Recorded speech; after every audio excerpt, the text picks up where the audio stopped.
En nombre del Padre, y del Hijo, y del Espíritu Santo. Amén. Todo en María y por las benditas almas del purgatorio.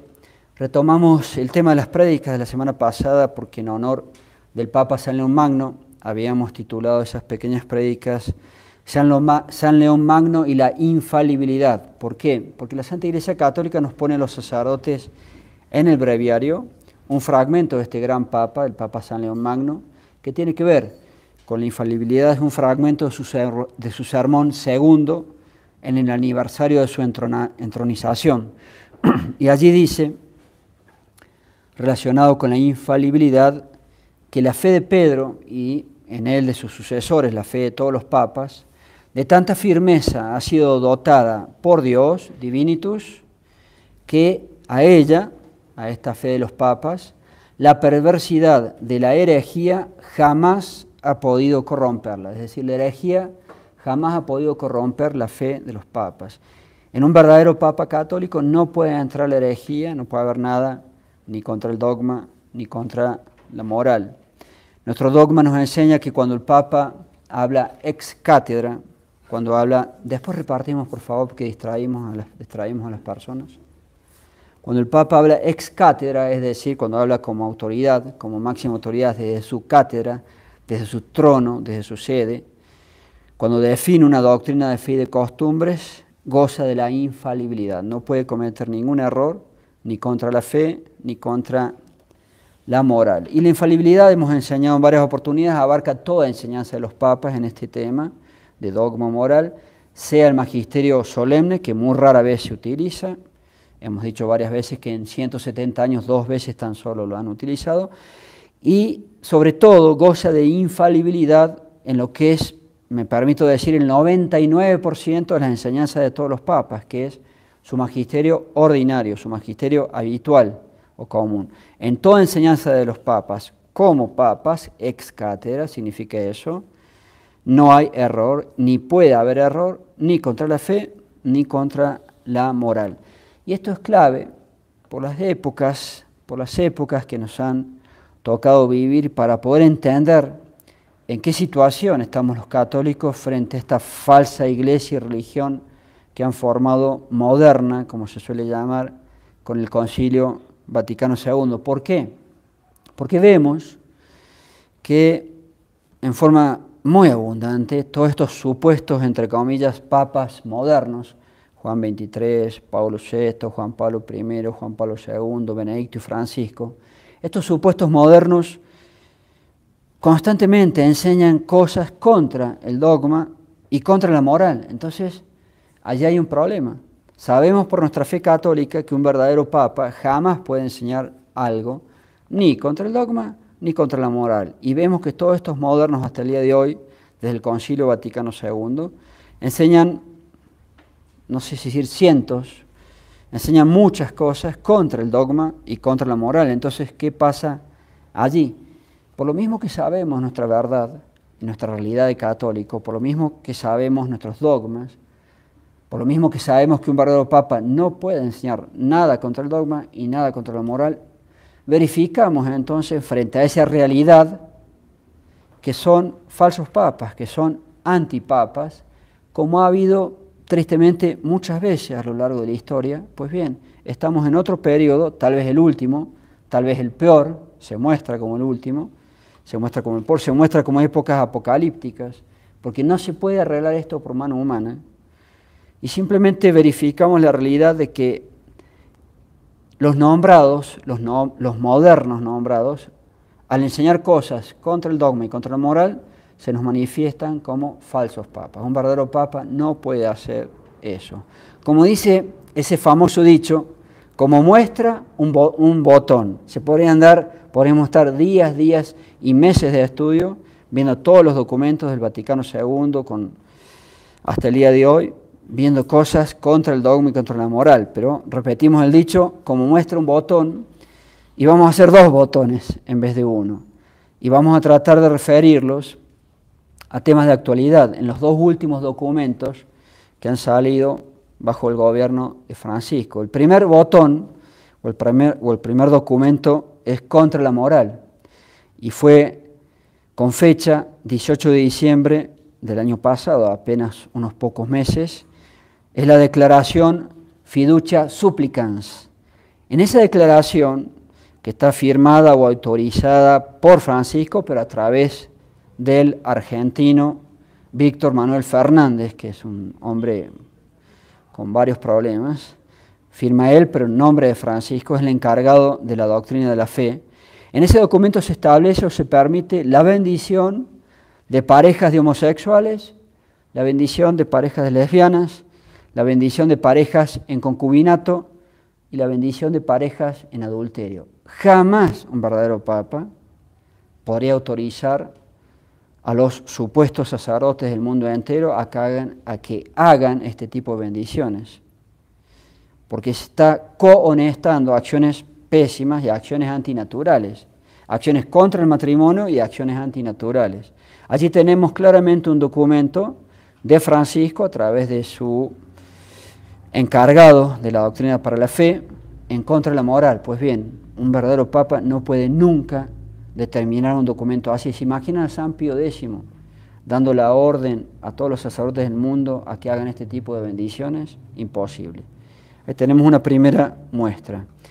Y el segundo, entre comillas, botón, para seguir el dicho, para muestra un botón, también es de Francisco, mucho más reciente, hace pocos días atrás, y en este caso es contra el dogma. El anterior era contra la moral, y ahora contra el dogma.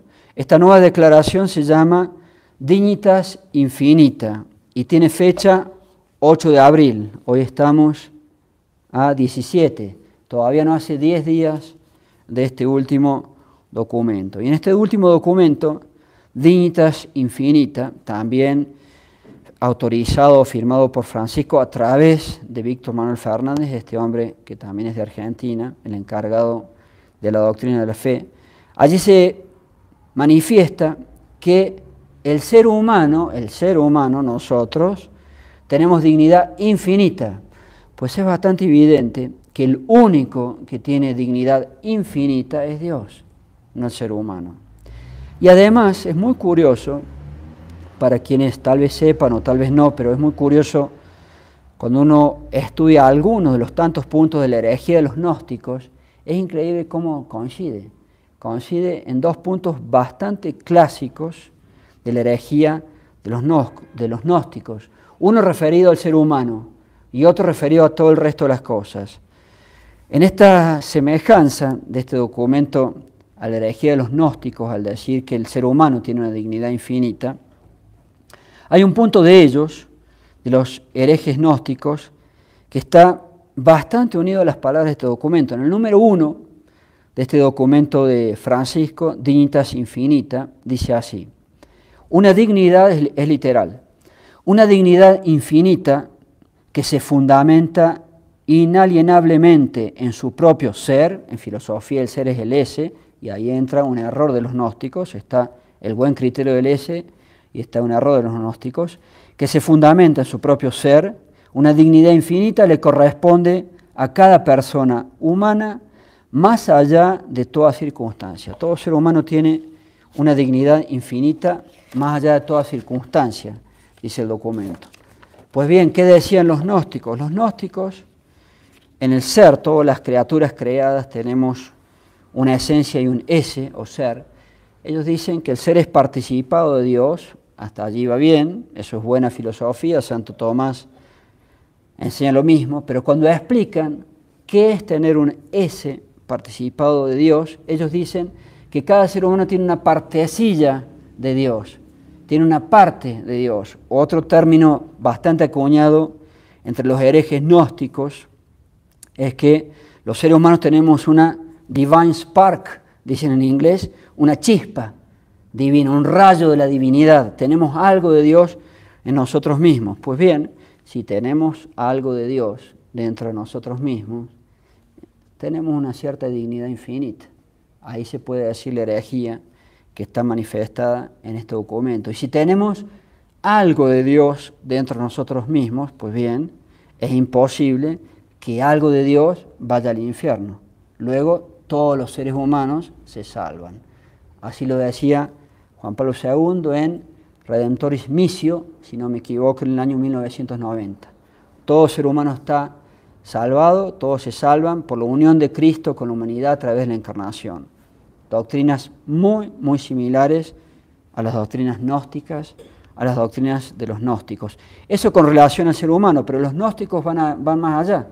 Los gnósticos dicen toda cosa creada o ente, son medianamente filosóficos para hablar, todo ente es cualquier cosa, toda cosa creada, no solamente el ser humano, tiene esa chispa divina, ese rayo de la divinidad, o tiene esa partecilla de Dios. Pues bien, si hasta las cosas inanimadas tienen una partecilla de Dios, se enlaza ello con el panteísmo. Todo es Dios. Y este documento, un poquito más adelante, también insinúa en ese mismo sentido. En el número 28, recién era el número 1. Hace 10 días, no llega, hace 9 días que sale este documento. En el número 28 de ese documento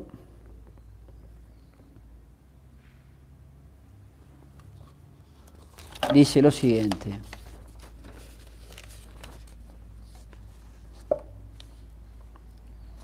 Mientras se reserva al ser humano el concepto de dignidad, la palabra dignidad se la dejamos solo para el ser humano, se debe afirmar al mismo tiempo la bondad criatural, les encanta inventar palabras, la bondad criatural, la bondad de criatura, del resto del cosmos.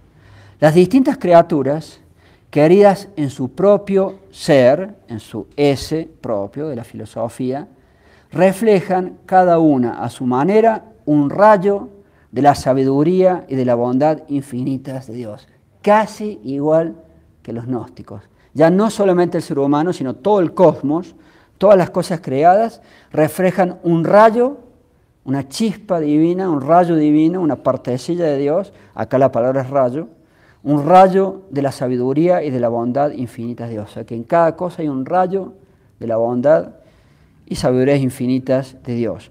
Es un poco más ambiguo, pero sí asombran las semejanzas. Los gnósticos dicen que en toda criatura, en todo el cosmos, hay una chispa divina, un rayo de la divinidad o una partecilla de Dios. La palabra rayo de la divinidad también la utilizan los gnósticos. Y acá, curiosamente, está en este texto que acabamos de aludir. Para terminar y no extenderme tanto, mañana seguiremos un pequeño ciclo, llamemos así, de prédicas sobre San León Magno y la infalibilidad. Esta sería la tercera. Mañana veremos la cuarta, tal vez la última. Para terminar, la enseñanza católica, el dogma de la infalibilidad, nos enseña que un papa jamás puede errar ni enseñar algo contra la fe o contra la moral, ni contra el dogma ni contra la moral. Como decíamos hace unos momentos, al ver que estos, entre comillas, papas modernos, sí enseñan cosas contra el dogma y contra la moral, hemos dado 2 ejemplos de Francisco muy recientes, uno de diciembre y otro de hace 9 días, con enseñanzas contra el dogma y contra la moral. Podríamos dar muchos más de los otros modernos. Al ver esta realidad, vemos que son falsos papas o antipapas, como ya hemos tenido en la historia de la Iglesia Católica. ¿Y por qué verificamos esa realidad? Porque vemos que enseñan cosas contrarias al dogma. Y un verdadero papa no puede, ni queriendo, enseñar algo contra el dogma, ni en su enseñanza común o magisterio ordinario, ni en su enseñanza solemne.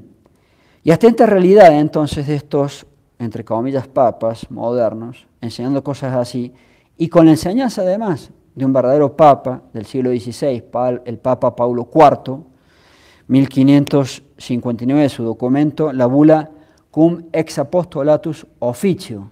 Un verdadero papa, una vez que es elegido como tal, ni queriendo puede enseñar algo ni contra el dogma ni contra la moral. Vemos que estos son falsos papas porque enseñan contra el dogma y enseñan contra la moral. Errores contra uno y errores contra otro. Pues bien, no podrían ni siquiera haber sido elegidos como tales, por lo cual vemos que no solamente son falsos papas, sino que nunca fueron papas, porque otro error que uno puede pensar es que hayan sido papas y dejaron de serlo. No.